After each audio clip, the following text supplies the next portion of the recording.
Today we are going to be doing the second half of our Chapter 6 notes. This is the period after the Civil War. It's Reconstruction and Reunion. This is from 1865 to 1876. So there were two phases of Reconstruction in our state of Mississippi. The first was a presidential phase. This is when the presidents tried to implement certain policies in order to get things back in order.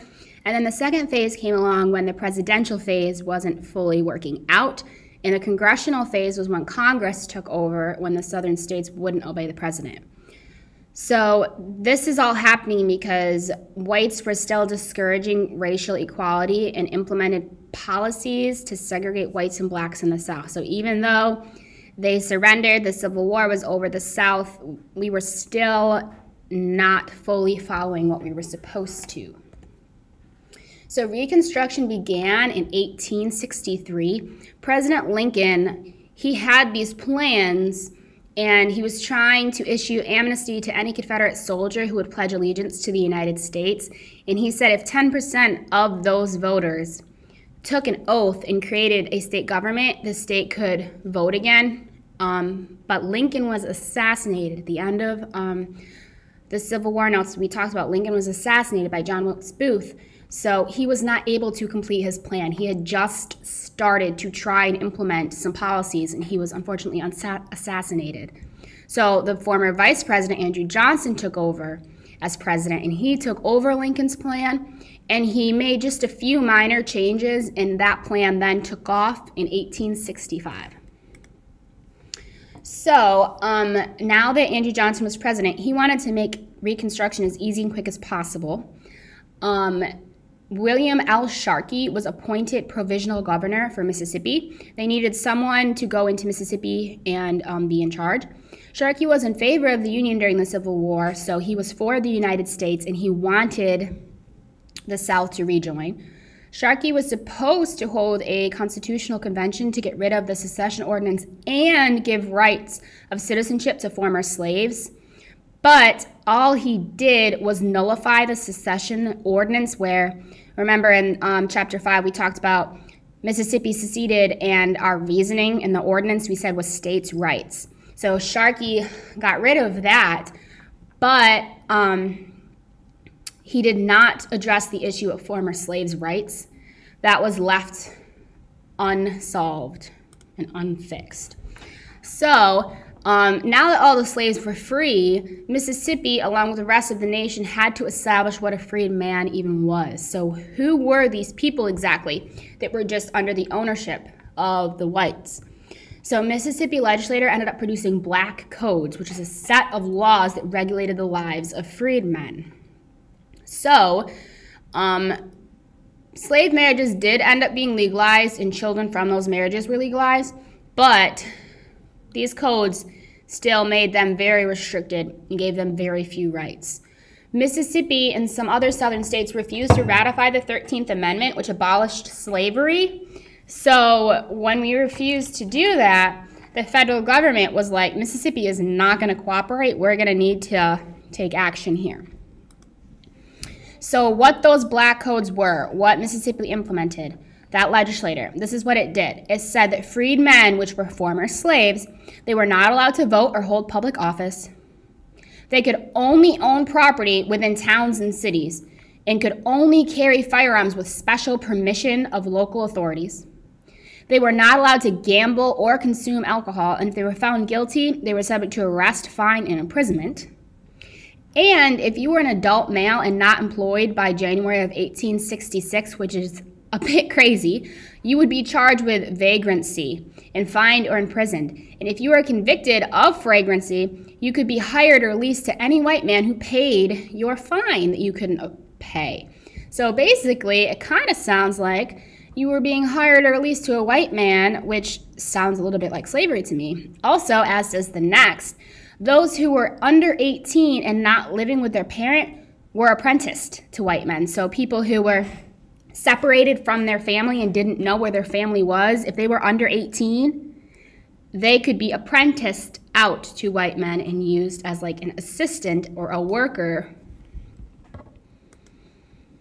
Andrew Johnson Once the other states refused to ratify the 13th Amendment besides just Mississippi, and they realized that those southern states were not listening to Andrew Johnson, Congress was like, we're going to pass Reconstruction Acts. And what that did was transfer the ability to reconstruct the South to Congress itself. And President Johnson tried to block the acts. He was like, no, let me do this. I've got this. Congress impeached him for doing that. And he was not removed from office, but Congress obviously was not happy because President Johnson was trying to block Congress from taking over. So we're in the second phase of Reconstruction, the Congressional Reconstruction. And what Congress did is divide the South into 5 military districts. And each district had a commander that was a military governor. Mississippi happened to be in the 4th district. And the military governor could do things like remove any public official that he believed was disloyal to the United States. And there were 3 types of people that were considered loyal, and that was scalawags, carpetbaggers, and blacks. So if you were not one of those 3 things and you were considered disloyal and you were a public official, you could be removed by the military governor because Congress took over. So the first type of loyal person was a scalawag. Scalawags were white Republicans who wanted citizenship for former slaves. These people were like, give them their rights and their freedoms. And in the South, obviously, most white people did not really like scalawags because they didn't want racial equality, and scalawags did. So they often did not like them. Then there were carpetbaggers. Carpetbaggers were Northerners who moved to the South during or after the war.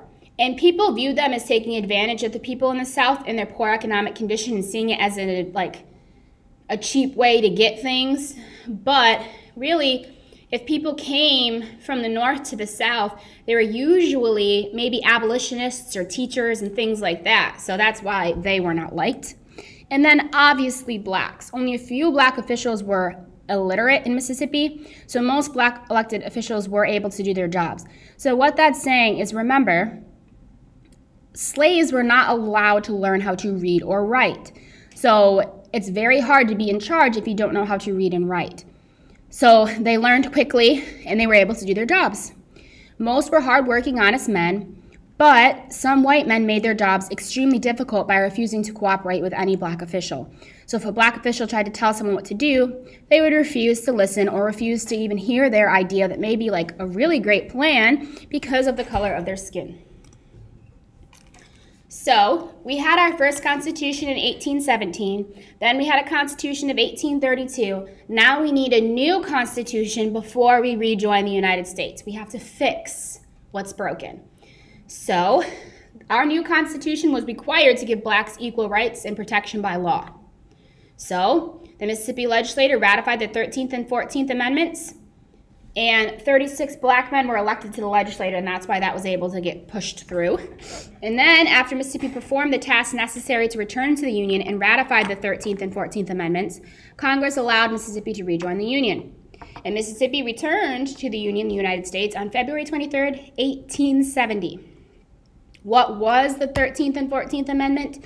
The 13th Amendment got rid of slavery. Then the 14th Amendment said that all citizens had the rights of life, liberty, and property, and you cannot deny any person that was born in the United States these rights. There's also the 15th Amendment, and what that says is that the rights of citizens to vote shall not be denied based off of race, color, or previous condition of servitude. So we're trying to make sure that there's no slavery. Everyone has the rights of life, liberty, and property, and that everyone can vote. That's what the United States wanted for everybody. Few whites could accept the radical changes that were sweeping the nation. They went from all the work being done for them for free and just making a bunch of money on their plantation to the South was in shambles from the war, and they were poor, and they didn't have workers anymore to do all the work. There were some complex relationships between former slaves and former owners, though, because some people had a good relationship with their slave or with their owner. So like in this letter, this was a case where they were describing each other as friends, and they were recommending them for a job as circuit judge. So while some of the most rather, of the relationships weren't great between slaves and owners. There were a few cases where they were friends. So that made things confusing, to say the least. As far as schooling went, in a previous chapter, we talked about how schools were not really necessary in the South because everyone farmed and everything revolved around cotton. And the only people that even got an education in the first place were planters' children who could afford to hire a tutor. Women were not educated because it was thought that they could not even manage to learn, their brain wasn't big enough, and that they needed to watch the children. And black people were also not allowed to learn because they were inferior and they shouldn't be given the right to read and write.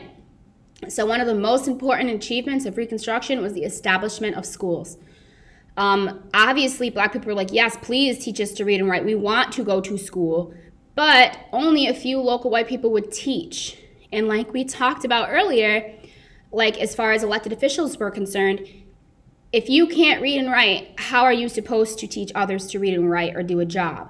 That's important. So since very few blacks were qualified to teach, most teachers in black schools were Northerners. So this is that carpetbagger that I was talking about. People came from the North and moved south during or after the Civil War, and they would work as teachers.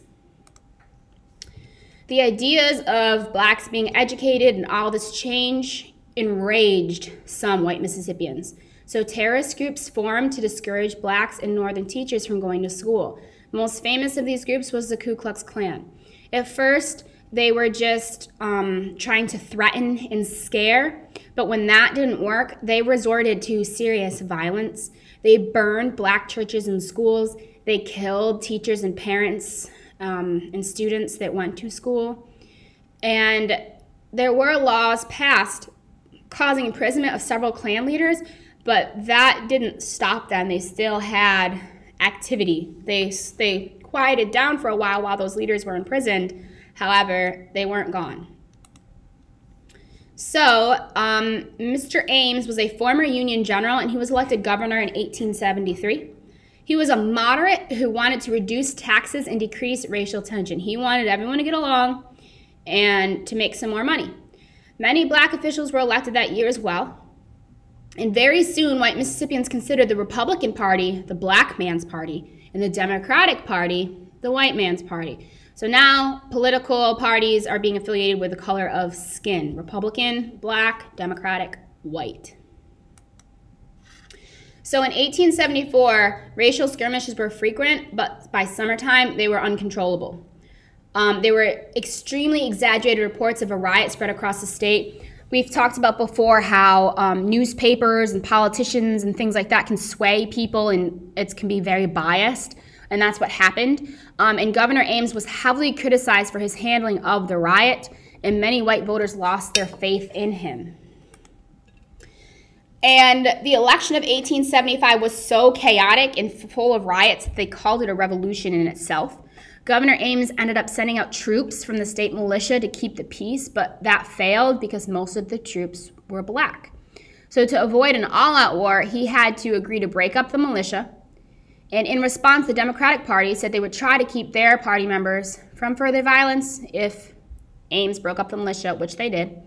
However, that did not discourage whites from trying to intimidate black voters. So all of these riots, all of these things, what was happening was white people, the Ku Klux Klan, people like that, were trying to stop black people from going to vote, which, remember, 15th Amendment, everyone has a right to vote. So a plan was devised by the Democratic Party, and it was created to guarantee a victory for them. The Democratic Party was the white man's party. The plan worked, and as a result, the Democratic Party took over the House of Representatives and the Senate. So now there's a lot of what they would call the white man's party in charge. The Democratic Party controlled 2/3 of the vote in Senate, which means they had the say. That gave them the ability to impeach any Republican senator, any black man's party senator they felt was corrupt in their eyes. And after impeaching a few black officials, they brought up charges on Governor Ames himself.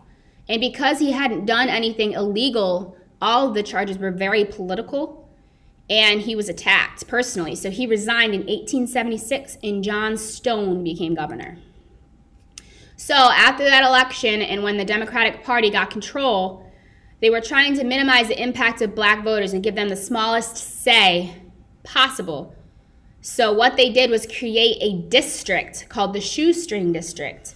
That's what they called it. And they moved all of the black people that they could down along the western edge of the Mississippi border. So they tried to contain all the black people in one part of Mississippi to minimize the impact of them for voting purposes. So the Democrats who planned the election of 1875 were called Redeemers, the ones that came up with the Shoestring District and kicked out Republicans. Many accusations made about the Republican Party by the Democrats can't be supported by facts. So when they impeached all those black officials, there was no real fact or anything illegal. And no one was ready for the freedom of 4 million slaves, so the Democrats just didn't know what to do with themselves, so that's what they did. And there were political battles between Southerners and Northerners and between whites and blacks. So the Bourbon era of Democrats followed this chaotic time after the Civil War. People did not know what to do with themselves. There was one extreme or the other. There was no real in between, and it was getting messy and still was messy.